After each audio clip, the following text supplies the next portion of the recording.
Good day, everyone. Welcome to Canadian music in the 80s, 90s, and more. This is kind of a great week leading up to Cavendish Beach Music Festival. Our first time. We're going to be there on location on Saturday, and it's my pleasure to welcome Rik Reese, New Brunswick native, who will be at Cavendish for the 15th year in a row, from what I understand. 15th year performing at the festival. Yeah, it started way back when. What is it that brings you back every year? Like, it must be one of your favorite slots on the yearly schedule, I guess. It's become more than a gig. It's a homecoming. I know a lot of people that are there. You see a lot of familiar faces, a lot of the regular Cavendish fans that attend. So it's fun. It's more than just going for the show. I go to see the people that I know over the years. So that makes it a whole lot of fun. And is your band into it too? Like, Yeah, absolutely. yeah, you Yeah. travel with the same guys? Have you been with the same guys for? The lead guitar player has been with me 12 years, so this is probably his 12th time at Cavendish. Wow. Yeah, Yeah. So you must and have, and yeah. the bass player this year as well. Yeah, so all of the guys been with me except for the drummer. Drummer's this is his 8th year, but we're all just kind of old regulars there now. So So yeah, it's like you know everybody you're walking by, you know everybody standing around, and that's yeah. that's the that's the fun part. And it's okay to play the music, but it's all about the people. It's really fun. I enjoy meeting all the people again. Also goes to show how long you've been making music for. When did you get your start? You've been Oh, at this for a while now, haven't you? oh, oh, yeah. Like I got a guitar out of the Sears catalog, so that kind of tells you a little bit right there. And when did you get started? And like, when did you get started? Like, how old were you when you first got playing a guitar, or like really interested in making your own music? Really, really interested. Probably 2009. I was working. I've always played music. After university, played music on the weekends. Full time job, play on the weekends. And 2009, it really hit me. I put an album out, and I thought I'm going to take a crack at this. And the momentum was there, and the fun was there. And I thought, I can always kind of go back and get a job. I'm going to take a full time crack at this. And I was mentioning this to one of my bosses at the time, and he asked me a question. He said, if you could have your dream job, what would you do? We're on a business trip, Yeah, and I looked at him and I said, I would be playing music. And he said, don't live with regrets. And exactly. yeah, so I thought, well, he's either encouraging me or trying to get rid of me. Or maybe I just got rid of myself because maybe that's not a good career move to say I would be doing something else besides doing what I'm doing. But no, it was great advice, and don't look back. That's for sure. Well, they always say if you do something you love, you'll never work a day in your life. So, That's what they say, and I enjoy doing the. They also say um, I don't think I could work a 9 to 5 job. I prefer being self-employed and working my 153 hours a week anytime I want. yep, that's and you've been doing that for a long time. It's great to hear. It's great to hear from artists, let alone maritime artists, that have been at this for so long that they, one, you're playing a 15th year at Cavendish Right, Beach, which is one of the longest festivals here on the island at this point. right. Um, and to see you still putting new music out, because you've got a new album coming out, Go Nuts, which Just go nuts. yeah, and you're on the Canadian indie country chart this week. You're at number 19 with Kids of a Small Town, which is an amazing song, by the way. I was listening Oh, to thank it you. last week and I was really enjoying it. Brings back a lot of memories of childhood. But no, that song seems to be really doing well on the indie chart. So congratulations on that. Thank you, sir. I'm sure we'll be hearing a lot of the new album at Cavendish on Saturday. Yes. Are you playing the big stage or the small stage? I We're wasn't playing sure. the kitchen stage, Oh, okay. 8:30 to 9:30. Then we wrap things up there on the last night on the July 11th, and then it's Cody Johnson on the main, and that's it for another year. Do you get a chance to mingle with a lot of the other artists when you're there? I do, but I spend a lot of my time mingling with my own supporters. Yeah. Yeah, Do you get a lot of people following you, like from New Brunswick and stuff like that? Do you have yeah, like, and a lot of people that I don't get to see from PEI because I generally don't play the island often, other than Cavendish. So when I do get over, I get to see a lot of my PEI friends. You've been probably coming over here for a while. Yeah, 15 years. Other than Cavendish, you've probably been coming over here playing quite a bit. No, Cavendish was kind of the first big festival that brought us over there. Then we played a few smaller places, did a few local bars, Hunters, Oh, Hunters Ale Hunter's Ale House. House, yep. Yeah, we did that for a while, and um, but then things just stay busy on this side and westward, so we don't get to get over to PI as often as we like to. But here we are. It's July, and we're heading back. Summer's Yeah. back. And you've had quite a career. I've seen some of the people you've opened with, and rather than me rhyme them off, why don't you tell us some of the people that you've really enjoyed opening for over the years? Oh, I even we were so lucky. Just our first band that we got to open for was the Kentucky Headhunters, Right? and I've always played country music for the longest time. So we've done Dumas Walker, one of the big Kentucky Headhunter songs, Yep. in our set list back in the '90s. So to have the opportunity to open for these guys was pretty cool. And then we took that, put it on the resume, and we got to open for Blue Rodeo, and then we got to open for Little Texas, and then it just kind of just went on snowball from there. So yeah, we got there's some cool people and some we've been blessed. A lot of cool names. Played with some of your heroes, I guess. That must be Yeah, kind of fun. Dwight Yoakam, Alabama, Eric Church. I mean, I can look at the wall here. Yeah, so Ricky Skaggs. Yeah, I saw you open for one of my favorites, George Canyon, a Canadian. Yeah. George is a great guy and a Maritimer. And a Maritimer, yeah. He lives out Right. west now, but he's originally from Pictou, isn't he? That's right. That's right. Yep. Hanging out with another friend of mine, Dave Gunning. Yes. They grew up Yes. together, and didn't the NXS guy grow up with those guys too? JD Fortune. Yeah, that's right too. So it's the Maritimes is a great community for music, isn't it? It's just packed with talent, and I think the saying goes, you either if you're from the Maritimes, you either play music or you play hockey, and Yeah. I can't skate, so So, yeah, I guess that's your choice, right? So, right. or you can stay home on the farm or fish. So, That's right. That's right. And uh, I'm allergic to seafood, so there you go. there you go. When you get to Cavendish, or sorry, I was actually going to ask you who some of your biggest influences are. um, I've always liked the '80s rock scene Hmm. until I really discovered guys like Dwight Yoakam and Steve Earle, Hmm. and that brought me over to the country side of things. And in the '90s, it was Travis Tritt. So it's too many to mention, but I would say Dwight Yoakam would be the first guy that kind of really brought me into the country music. Yeah, I always talk about that year specifically in 1986 when Dwight Yoakam, Steve Earle, Randy Travis broke out, Yeah, bringing country music back from where it was, right. and making it more popular than it ever was, and really opening the doors for a Garth Brooks and that Yes, whole 90s popularity of country music all over again. right.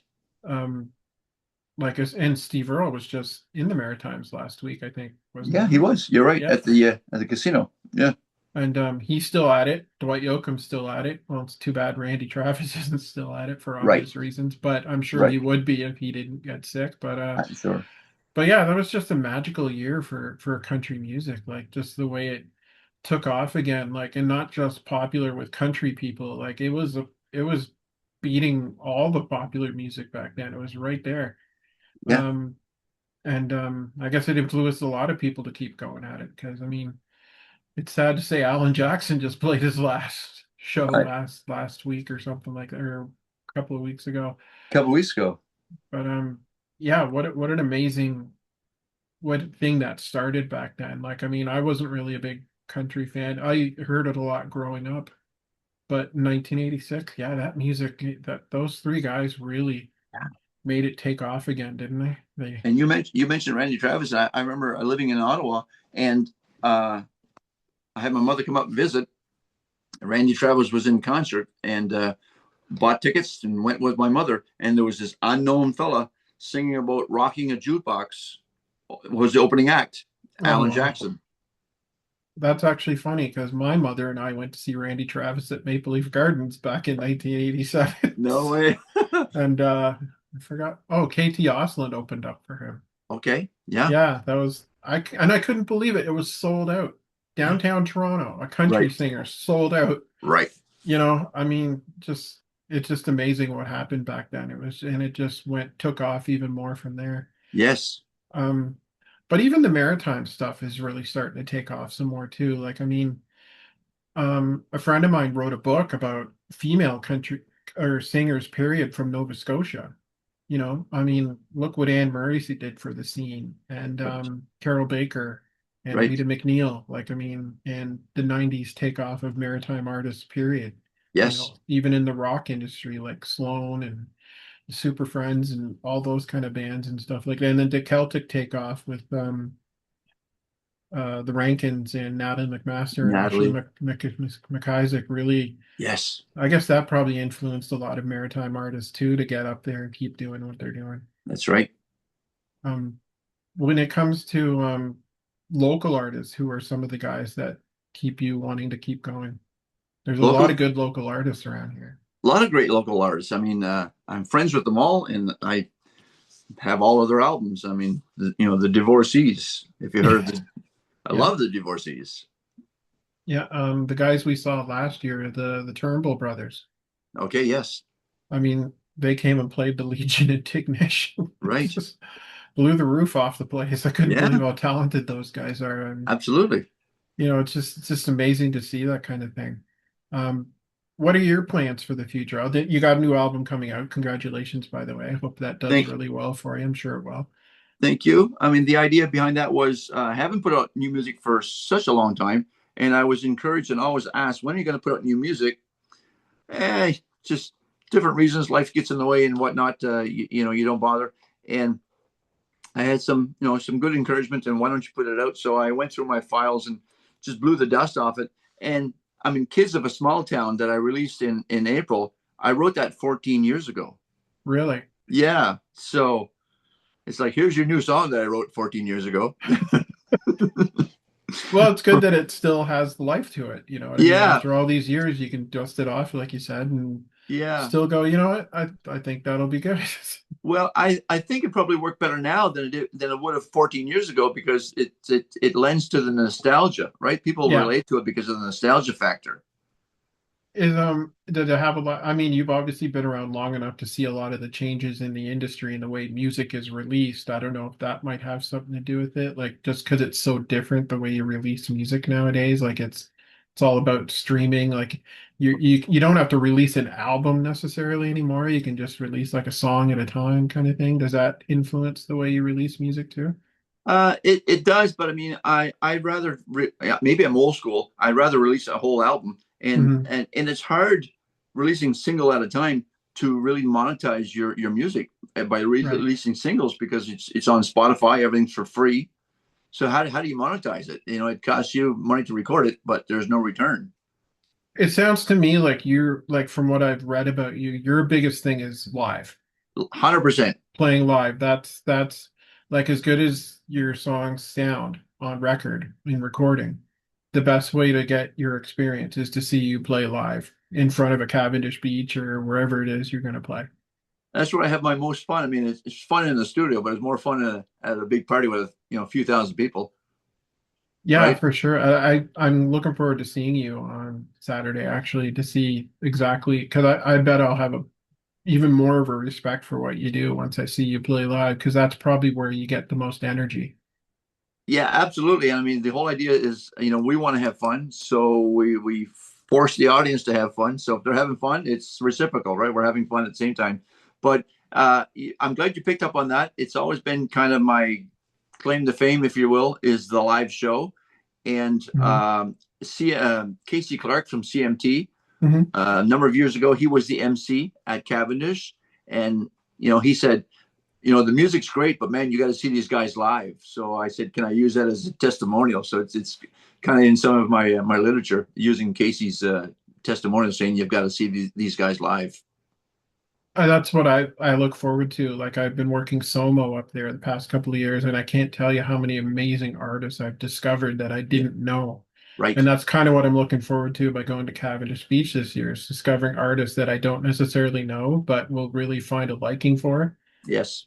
and that's what I really look for. Like I like going to the small stage and seeing who's playing there Right, because you never know who you're going to see because there's been a few people I've seen at Soma who have moved on to bigger and better things by starting there.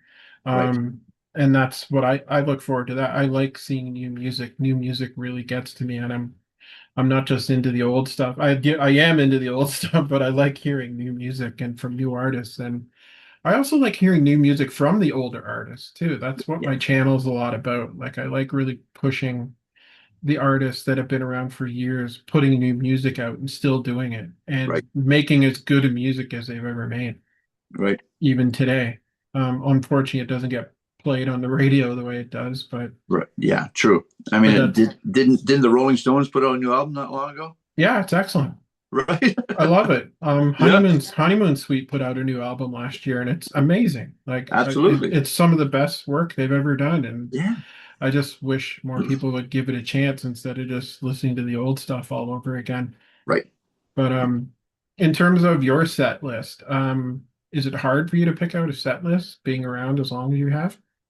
It's hard. There's some songs we just can't eliminate because they've become expected, which is great. Yeah, And there's certain things in the show that people expect. Um, Once upon a time, I used to do a fiddle section in the show, and that always works well in the Maritimes, of right? course. Yeah. So we did this just drunken sailor kind of fiddling tune and just getting the crowd really revved up and putting it in the show year after year. And the one year we said, well, we don't want to be a one trick pony, so we'll leave it out. We'll do some different things. And I remember going to Cavendish, and people come up and saying, all excited, saying, "Are you going to do the fiddle song?" I told my uncle all about it for the last 6 months. And I'm like, "No, we took it out of the show." So there's certain there's certain things you have to do. Which if you're going to go see Kiss, you're going to expect fire and blood, right? For sure. Right. So And have you had a chance to play some of the new stuff already live? How's that going so far? we played a festival in Rogersville, New Brunswick, last week, and played "Kids of a Small Town." And I saw people in the audience sing along to the chorus. So we kind of looked at the guys and went, "This is a good thing." Yeah, it's great that they're catching on to the new stuff and and Yeah, they know it already, which is a good thing. right. But when I played "Mama Raised a Good Boy," then everybody's singing, and Yeah, there's people in the audience kind of requesting it before I went on. So that's a good thing too. So as a songwriter, having people request your stuff or even singing a couple of lines, that's reward. it is rewarding. Do you throw covers in there at all? Oh, for sure. Yeah, yeah, yeah, That yeah. usually gets people going too. You got to do the familiar stuff. You got to do, because not everybody knows my material, so you have to do what's familiar and what gets the party going. I mean, I keep alluding back to Cavendish, but I remember a few years ago, Rascal Flatts, who has a whack of songs, they did a classic rock section in their set. They did some Kansas and some Boston in their set. So a band like that doing some covers, so it really allows us to do covers as well. Well, I saw Brad Paisley a few years ago, and he was even doing Van Halen. Oh, nice. And you were like, "Oh, I know he was a good guitar player. I didn't know you could Right, do that." right. So what's the plans for the rest of the summer after Cavendish? Do you have a lot of dates coming up? Are you doing more festivals, or are you? Yeah, more festivals coming up. The Route 960 Festival coming up. That's our first time at that one, and that's on this side of the bridge, just in Straight Shores, New Brunswick. So that'll be fun, and they've been doing a ton of promotion. So we're looking forward to that one. Mhm. And festival up around Miramichi and whatnot, and then our regular kind of casinos and all that fun stuff. But the push for me for the rest of the summer, other than the festivals and the shows, is gotta get that album out there. So everybody's been gung ho asking me for years, when are you going to put out new music? Well, now I've got a new album coming out, and I mean, this is the old Mama Raised a Good Boy CD, and I think almost everybody in the East Coast has that one. But look what I have. Ah, okay. So this is the artwork is being done right now. It's at the graphic artist place, and I have a company in Ontario that's on standby. They're going to do some the duplication for me.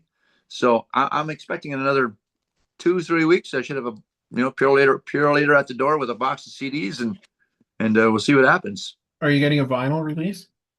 Um, I haven't. asked. I'm going to put a survey out there and see if anybody wants vinyl. But everybody's asking for CDs, and I was leaning a little bit towards having a USBs available Okay.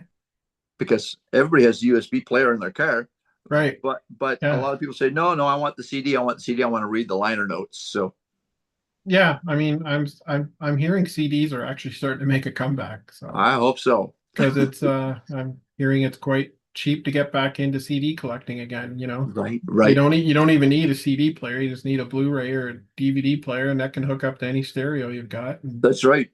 And it's probably pretty cheap to build your CD collection just on a trip to Value Village alone. So, That, so exactly. And when you mentioned vinyl, I mean, vinyl made a crazy comeback. The yeah, cost of vinyl was, through the roof, 40, $50. And for a record that I remember, you know, pitching a milk crate full of vinyl at, giving it away or bringing it to the local landfill. right. Maybe 8 tracks will make a comeback too. Yeah, that's right. That's right. They were always fun in the car. Remember those? That's right. Yeah, Yeah. that's right too. Um, yeah, I can't. I'm very happy you came to talk to me, and I wish you nothing but best of luck with it. And hope to run into you and meet you face to face at Cavendish this weekend. Well, let's make that happen for sure because I'm gonna be kicking around. So I'll send you my cell number and just text me when you get on site and we'll hook up. Absolutely, for sure. I'm looking forward to seeing your set too. I'll just look out for a Back to the Future T-shirt. Yeah. Yeah, I'll see if I can get that washed up and wear it on. Yeah, you never know what you're gonna, some t-shirts just get That's people's right. attention. That's right. Yeah, the Save Ferris shirt usually gets people going too. Yeah, Somebody will stop you every once in a while and go, "Oh, great t-shirt." that's right. That's right. But yeah, best of luck. When are you coming over? I'm gonna come over on. We're playing a festival in Amherst on the Friday night, so we'll be heading over the Saturday around the 2, 3 o'clock mark. Okay. Yeah. And anyone watching this video, by the way, there'll be some links in the description to your website and Thank you. all kinds of other stuff for people to check out. So check those out if you're watching this video. And yeah, we'll see if we can have a chat after or before your set on Saturday. I look forward to that. Make sure let's make sure we hook up. Safe travels, my friend. Sounds good. Appreciate All it, right. Alan. Take Okay. care. Yep. Take care, pal.